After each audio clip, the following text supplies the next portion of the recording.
ஹே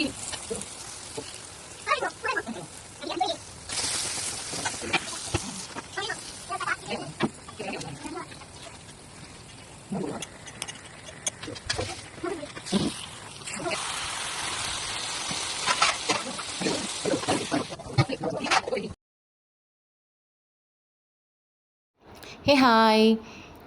so சண்டேனாலே idli கறி குழம்பு தான் ஃபேமஸ். ஸோ இன்றைக்கி எங்களோட ஸ்டைல் ஆஃப் சிக்கன் கிரேவி பார்க்க போகிறீங்க. டு ஸ்டார்ட் வித் நான் ஃபஸ்ட் எல்லா இன்க்ரீடியன்ஸும் சொல்லிடுறேன். Very very very simple ingredients. நான் நிறையாலாம் போட மாட்டேன்.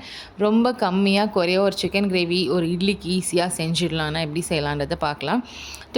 டு ஸ்டார்ட் வித் ஃபஸ்ட்டு ஒரு பேனில் வந்துட்டு நான் சோம்பு போட்டுப்பேன். ஸோ உங்களுக்கு எப்படியோ என்னுடைய ஸ்டைலில் நான் சொல்கிறேன். சோம்பு அண்ட் பிரியாணி இலை வேணால் பிரியாணி இலை போட்டுக்கோங்க. அப்புறம் அந்த ஸ்டார் அனீஸ் பிரியாணிக்கு தேவையானது எல்லாமே போட்டுக்கலாம்.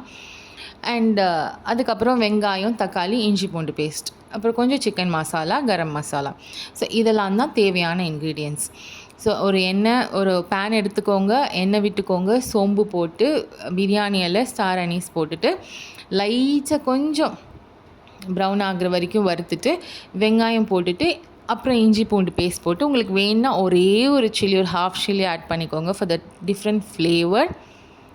அப்புறம் தக்காளி போட்டுட்டு இல்லை வெங்காயத்தோடய ஒரு சில பேர் garam masala, coriander masala, cumin powder இதெல்லாம் கொஞ்சம் கொஞ்சம் ஆட் பண்ணிக்கிட்டிங்கன்னா அது ஒரு டிஃப்ரெண்ட் டேஸ்ட் இருக்கும். பட் அது கருகாமல் இருக்கிறதுக்கு if you want you can add some water.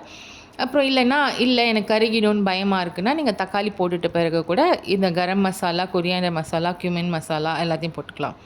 Cumin மசாலானா சீரகப்பொடி அவ்வளோதான் ஃபார் டைஜஷன்.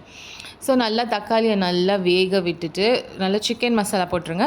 ஸோ நல்லா வேகட்டும். நல்லா வேக விட்டுட்டு சிக்கன் நல்லா வாஷ் பண்ணி வச்சுருக்க சிக்கனை போட்டுருங்க. போட்டுட்டு அந்த சிக்கன்லேருந்தே ஃபஸ்ட்டு தண்ணி விடும் ஆக்சுவலாக.